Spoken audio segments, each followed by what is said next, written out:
আজকে আমরা চলে আসছি বাবুবাজার ব্রিজে। বুড়িগঙ্গার নদীর উপরে এই ব্রিজটা তৈরি করা হয়েছে। আপনারা দেখতে পাচ্ছেন বাবুবাজার ব্রিজ থেকে বুড়িগঙ্গা নদী। আসলে আমাদের ঢাকা শহরের লাইফ লাইন বলা হয় এই বুড়িগঙ্গা নদীকে। এই বুড়িগঙ্গা দিয়ে অনেক অর্থনৈতিক কার্যক্রম হয়ে থাকে বাংলাদেশের।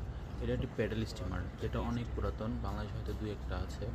আজকে আপনাদের দেখাচ্ছি আসলে বুড়িগঙ্গা কতটা নোংরা এবং নর্দমার মতো হয়ে গেছে। পানিগুলো অনেক কালো। এই পানিগুলো আসলে আমাদের শরীরের জন্য অনেক ক্ষতি করে। বিভিন্ন কারখানার কেমিক্যালের কারণে এই পানিগুলো দূষিত হয়ে যাচ্ছে। বুড়িগঙ্গাটা আসলে সরু হয়ে যাচ্ছে। আমাদের সচেতন হতে হবে, এই বুড়িগঙ্গাকে বাঁচাতে হবে। এই বুড়িগঙ্গা বাঁচলে আমাদের ঢাকা শহর বাঁচবে, বাংলাদেশের অর্থনীতির চাকা গতি আরও বৃদ্ধি পাবে।